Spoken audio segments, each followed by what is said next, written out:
Remember, it doesn't matter who you vote for today, just as long as you get out there and perform your patriotic duty by watching this live video. What's up? It's 4:20 p.m. Eastern Time. This is your good pal jer-dog. This is the 420 report. Who is on right now? Tina, Jason, Steve Cypress joining in. Good to see you, man. Bob Wise is here. Tanya.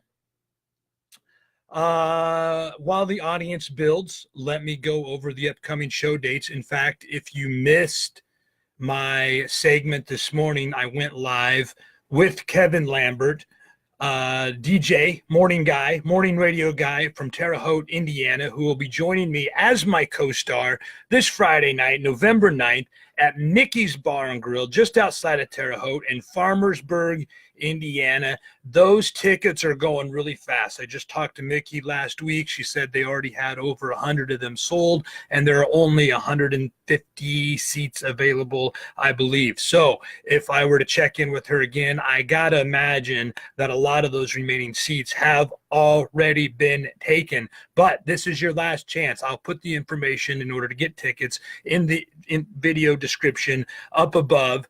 But it will be myself, along with co-star Kevin Lambert from Terre Haute. We go way back and told you some funny stories on today's radio spot, which was a lot of fun being able to reconnect with an old friend like Kevin. So I'm really looking forward to this Friday night, Mickey's Bar and Grill, Farmersburg, Indiana, November 9th. We're going to get it done, son.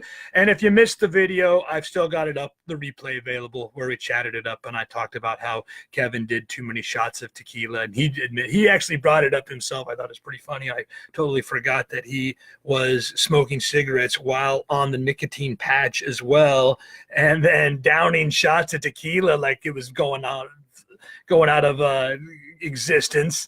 And at the end of the night, just completely deflated like a bounce house. Hey, Lisa, what's up? The Bud Man is here. Carol, hello.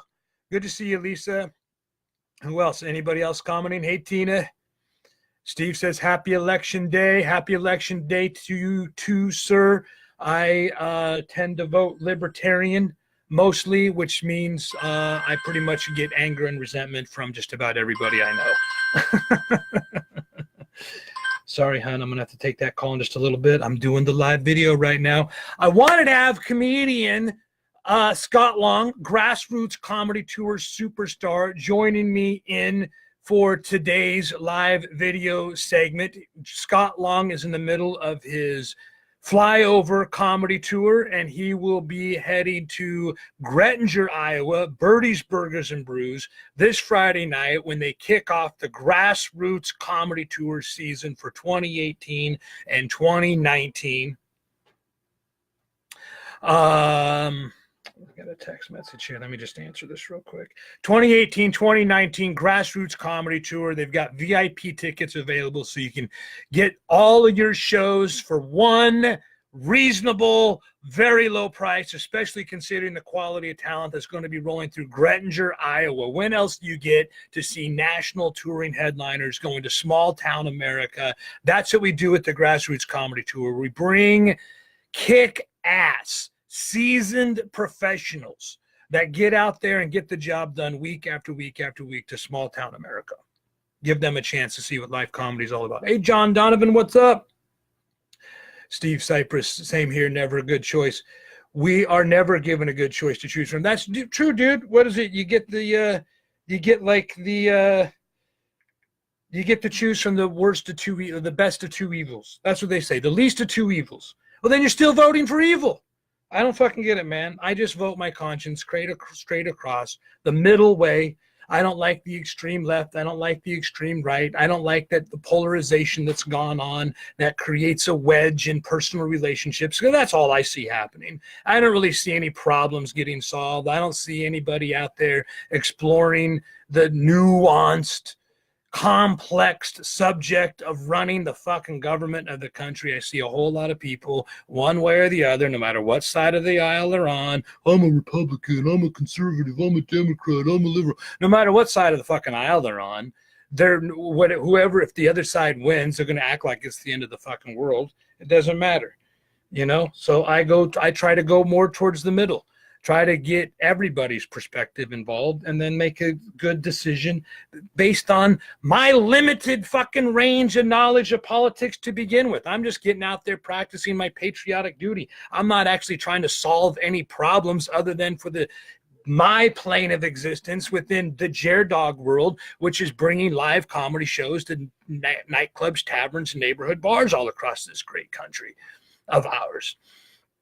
You know, that's the problem I can solve. I can solve the problems of how to put a smile on your face when you have been working your ass off all day long, and 3 o'clock in the afternoon, 4 o'clock in the afternoon swings by. Maybe you're on the West Coast and this is during your lunch hour. I can put a smile on your face. I can give you a few laughs. You want to come out and see a live show? I can provide that. I can help you escape all the political bullshit going on out there by being able to hang out with friends, share some laughs, have some drinks, and forget about all the polarization and all the divisiveness that goes on, especially online, especially on social media, and instead bring you into the jer-dog world where I unite you with laughter.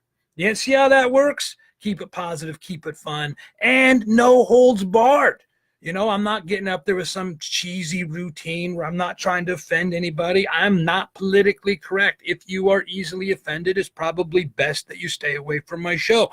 But at the same time, that doesn't mean I'm just crazy and raunchy and shocking just for the sake of it. I've said it before, I'll say it again. If all you've got is crazy, raunchy, shock, blue material, you're fucking dead in the water. There's no way you're going to be able to book a whole lot of gigs that way. And if you're not booking a whole lot of gigs, you're not going to get the opportunity to get on stage and get your message across. And my only message is, it doesn't matter your politics, it doesn't matter your religion, it doesn't matter what fucking sports team you root for. There are 3 things we can all do to make the world a better place. Number 1, always have a sense of humor. Number 2, support your local businesses. Number 3, get shit-faced as much as humanly possible. And we're going to hit the trifecta this Friday night, November 9th at Mickey's Bar and Grill, when I team up with Kevin Lambert from Terre Haute. We are going to have a great time. Hopefully you won't have so many tequila shots that he'll deflate like a bounce house at the end of the night. And hopefully I won't either. We've also got a lot of fun prizes that we're going to give away, courtesy of the radio station and a few sponsors. Also this Saturday night, I get to hit up one of my favorite clubs in Peru, Illinois, the Super Bowl, which is located inside the bowling alley there, the bowling center. They want me to call it a bowling center. You're not supposed to say bowling alley anymore because that brings back images of the smoky heydays of the 70s where it's just some smoke-filled joint and a whole bunch of fat dudes rolling around, swilling beer, and puffing on cigars. Now these are family-friendly recreational centers where you can bring out the kids and you can have a good time, and it's a much cleaner environment. But also, I like the phrase bowling alley. This is just my bullshit opinion. I'm throwing it out there. But retro is in these days. So these bowling centers, they should go back with the bowling alley and make it the 70s style, you know, play on the whole retro idea, but yet still maintain the clean environment that's kid friendly. That might be a good fun middle ground to pursue for a bowling center. Just throwing that out there for whatever it's worth. And like I said, what do I know? I'm just a douchebag that talks into a laptop camera every afternoon at 4:20 p.m. or as close as humanly possible. Whoo! I'm saying a lot there, man. I'm getting completely off the script, but whatever. That's how I do it. I just kind of roll spontaneously in the moment and yak off the top of my head and speak openly and honestly from the heart.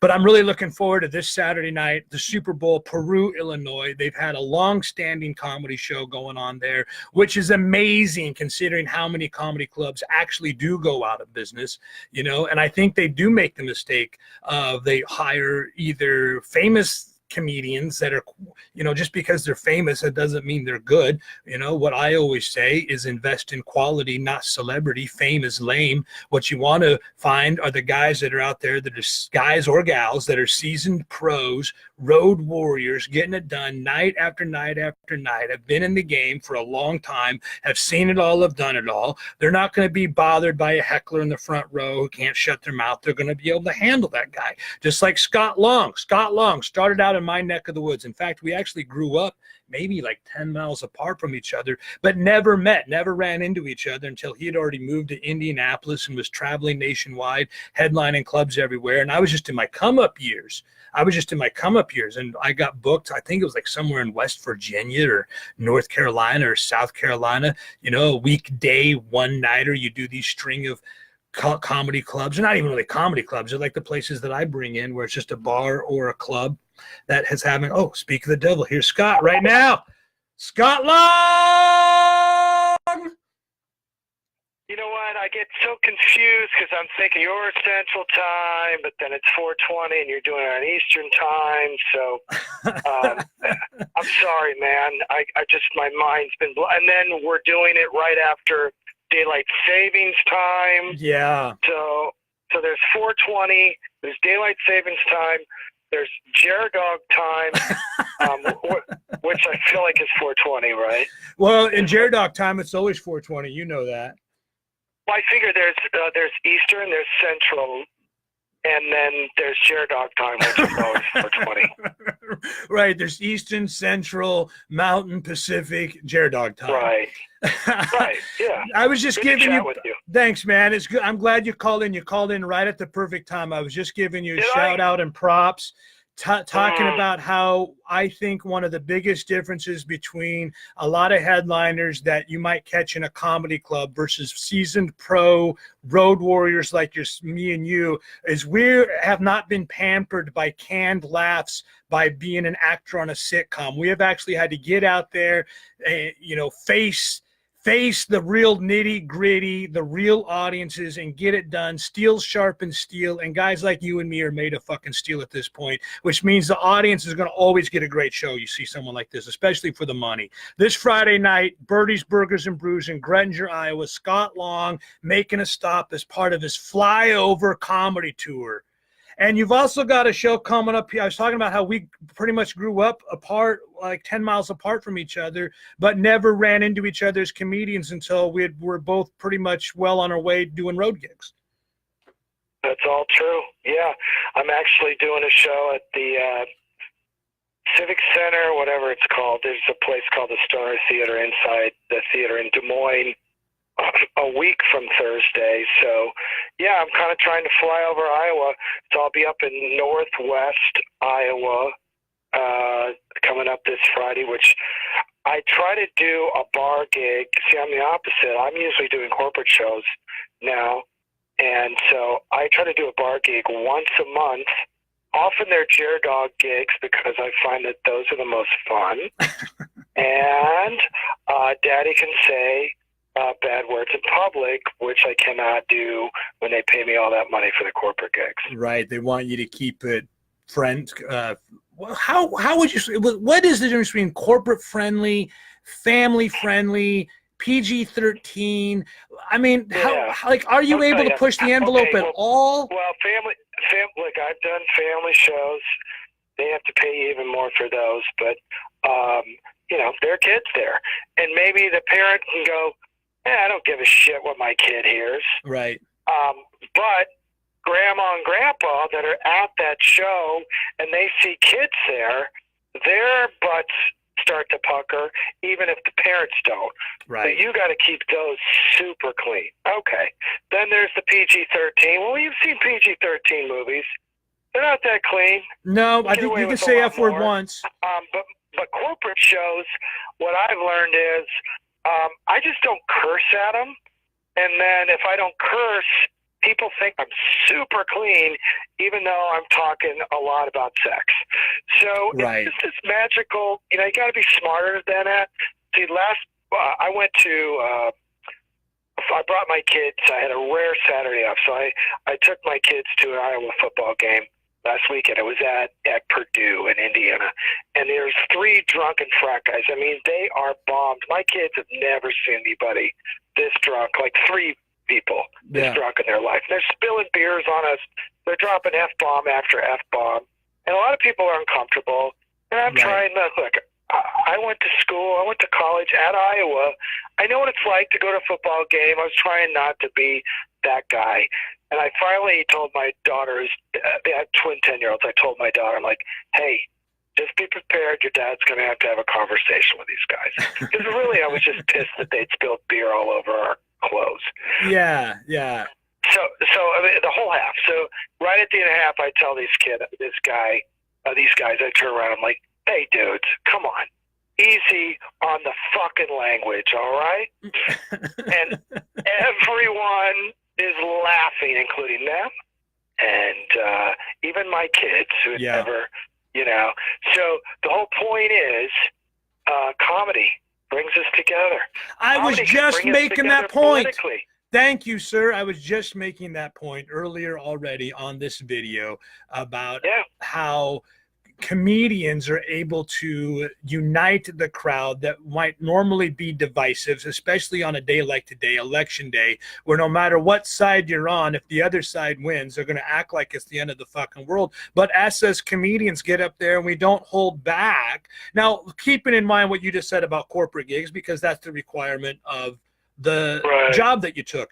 But even still, you were able to diffuse a situation at this football game, which might normally have been confrontational. It might have even have erupted into violence had you handled it any other way. Had you been somebody who wasn't smooth with words and diplomatic in the way you approached it by using humor. It's a uniting tool. It's a uniting tool. Well, my dad, look, the big shocker. Here you go, everybody. My dad was abusive. I came from a dysfunctional home. And, to the point where I tell people if I would have female, I would have become a stripper. But I didn't like to have that option.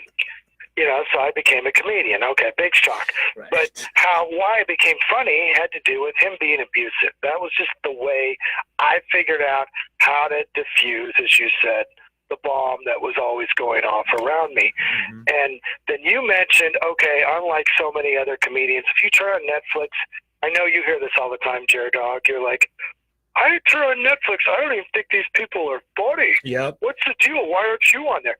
Well, it's because everyone that's determined pretty much on Netflix or HBO or Comedy Central, it's people from New York or LA who determine who's going to be on there. And these comedians need to fit what these people think are funny. And that's not what people in the center of the country generally think is funny. So like the last comedian that's been discovered, that seems like out of that has a more of a middle of the country comedy, is either Brian Regan or Jim Gaffigan, and then, fuck everybody else. It's like, I mean, it's been forever since you ever see somebody who kind of comes out of the Midwest without moving to LA. There's a lot of comedians that live in LA or New York and have had success that came from the Midwest, but they got to change and they become those people. And I've never become those people. I see the flaws in both sides of the election and both sides politically. I have great people that are friends of mine that are Republican and great friends of mine that are Democrats, and I know they hate each other if they read a post on Facebook. And it used to be you had no idea what your neighbor basically or your friend really voted for hardly because it didn't come up. It's all this stupid social media. So I try to diffuse it in my show. I don't get too specific. I try to poke a few jokes on both sides, and I challenge the audience in saying, "Hey, remember when we used to be able to laugh at both sides? I'm not one of those LA comics that's just going to preach and that's going to say everyone on the right is the devil. Right. But I'm not going to also be, I'm not going to be Sean Hannity either and tell you that everything that comes out of the Republican side is good either. So, and I'm not trying to straddle a fence. I say I'm passionately moderate. And, they don't seem to go together. And I know it's not sexy and it's not fun, but here's the bigger issue. I'm funny as shit. You're funny as hell. And we've got a track record between the two of us of probably doing it for 45 years. How long have you been doing it, jer-dog? Going on 24 years. Okay. So I got 26, maybe coming up on 27. So we got over 50 years of comedy, and we look so damn good still, which just shows you that the road life ain't that bad. It's not that bad. Baby. No, you take care of yourself. Road life can be fun. One of my goals as a child was I just wanted to travel the country all the time. I think as much as we might have to do to improve things in this country, I really do think that it's a beautiful place to live, not only just physically, but the fact that I get to travel everywhere. I get to see so many different things. I get to meet so many different people. And pretty much everywhere I go, the folks there are super nice. They're super cool. And while with the concentration being on giving them a good show afterwards, whatever side they're on politically, whatever they have going on in their life that might be dysfunctional or bullshit, all of that drama, all of that stress, it all goes away and people have a smile on their face. Yeah, well, and that's another reason I love doing your shows, is because they are truly flyover country. Right. The shows that I do for you, they're not, metropolitan. You and I grew up within about probably 10 minutes of each other. As I've joked, I'm straight out of the cornstalk ghetto. And it's true, and I embrace that, and I'm proud of that. And it doesn't mean that I'm dumb, and it doesn't mean that I only have one viewpoint, because ultimately, I'm just a person. When people go, "Oh, it's man-explaining," no, it's Scott-explaining. Oh, white privilege. Well, my white privilege comes with a dad who tried to kill himself and me, and then spent 2 years in the in the state mental hospital. And while that was going on, we were on food stamps for 2 years. So that whole white privilege, I wish someone would have explained that to my parents when I was, growing up. So, look, Chris Rock's right. No one ever wanted to be black when they go on a job interview. I agree. I don't want to go. I agree. I agree with that part. But at the same time, let's try to stop attacking people. And the most racist thing you can do is to not look at people as individuals.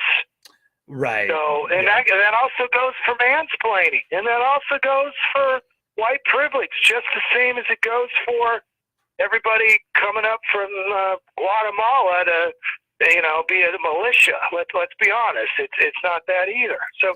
Yep, for sure. I think it even goes. We're buying into shit that's sold to us.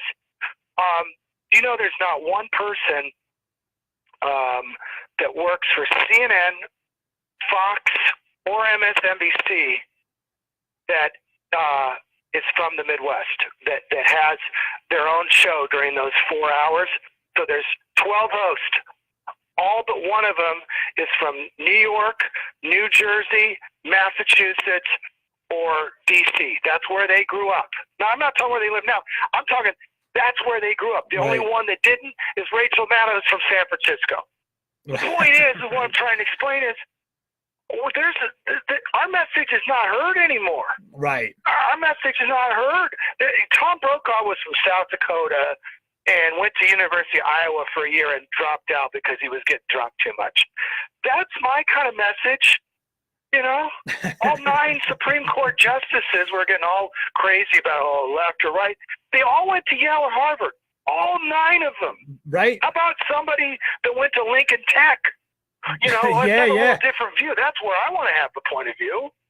Yeah, I agree. And it's all it's also part of what you're talking about, assuming how people might be or what they might think based on how they look or what gender they are or what their background is. I think the same can be applied to comedy. When you look out into the audience, and just because you see people that fit into a certain demographic, not necessarily a reason to adjust your material. You don't necessarily know what the folks are going to laugh at or not laugh at, what they like or won't like, just based on looking at them. You got to throw out there and find out for sure.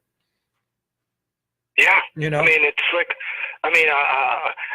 basically what I've discovered in my career, I grew up in this small town in Iowa, and I've performed in 46 states, 5 countries, and there's not one place in the country that I have not done well except for Miami, because Miami is filled with beautiful people. They're filled with a lot of people, and beautiful people, like the most beautiful people, have shit examples for senses of humor because they never had to have one. Right. Life's been too easy. When you look like a freaking model, you know, what's the matter? And then also the weather's so nice.